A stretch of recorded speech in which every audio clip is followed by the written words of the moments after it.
Hello, my name is Shaikh. I'm presenting a pilot study on investigating youth psychosocial outcomes from participation in trauma-informed sport programming. Trauma is a damaging experience that can disrupt typical developmental pathways for youth. Trauma-informed sport can be used to reach these youth in accommodating their needs and supporting their building of resilience. Current research on trauma-informed approaches has been limited, but the use of such approaches in community and sport contexts may offer a means to potentially reach many unscreened trauma-exposed youth. So the purpose of this study was to examine the influence of trauma-informed sport programming on psychosocial processes and outcomes for youth participants. Our context is the Bounce Back League, or BBL, a national program run through the Boys and Girls Clubs of Canada. This project set out to implement a redesigned version of sport. Here, coaches are responsible for delivering intentional activities that adopt trauma-informed philosophies. These intentional activities were run in seasons, which could last about 8 to 10 weeks each, and could focus on any combination of sports. Youth participants were between the ages of 8 and 12 years old across 3 pilot club sites in British Columbia and Ontario. In the first part of our research design, we used quantitative surveys to look at youth perceptions of different psychosocial factors. Our surveys measured well-being, which refers to youth perceptions of positive affect, basic need support, which refers to youth perceptions of support for their needs of autonomy, competence, and relatedness, and then the third measure on satisfaction of these basic needs. For our data analysis, we wanted to look at the differences between pre and post scores, as well as the differences between youth who attended a high number of sessions and those who attended less. Starting with well-being, youth on average reported increased well-being from pre to post-season. However, despite this improvement, when comparing youth's pre and post-season scores, the differences were not significant. For basic need support, youth perceived a good level of support from their coaches, and when comparing dosage, high attenders had higher mean scores than low or average attenders. While this suggests a positive effect of program dosage, the two groups were not significantly different in their scores.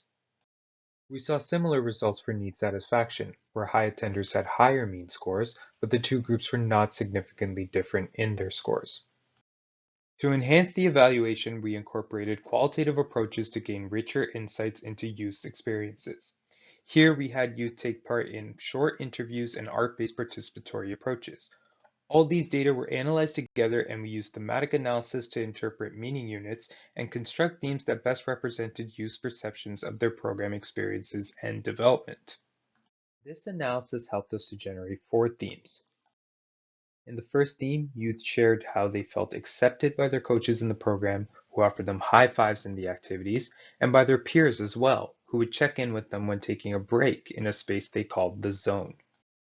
Youth also shared how they would make better friends through some of the intentional activities, and within our third theme, youth shared the different physical skills that they learned through sports like floor hockey. And in our fourth theme, the youth spoke to learning life skills such as the ways in which they learn teamwork and treating others with respect. At the same time, youth were also learning interpersonal and resilience-related skills like perseverance and using language like keep on going or play on. In this study, we looked at some of the psychosocial factors involved in participation in trauma-informed sport. We observed improvements in outcomes, although non-significant, and this result may be due to a few challenges. First, it can be difficult to survey young people, given their limited developmental capacities, which can challenge the validity of our data. As we expand our evaluation beyond the pilot, we've mediated this by making survey language more accessible and easy to understand. And while we looked at the effects between high and low attending youth, programs may not be held frequently enough to have a significant influence, and therefore a higher dosage may be needed. However, it's promising that many youth in this program shared positive learning experiences, which suggests some effectiveness of the BBL. This was a novel study in an emerging new area of the sport realm, and we can use our experiences from this pilot to make improvements in our evaluation methods as we expand the program. Given that the sum of the results indicate initial program effectiveness, we can potentially advocate for incorporating trauma-informed approaches in other community contexts to reach those youth who may need it the most. Thank you for listening, and if you'd like more information, my contact information is below.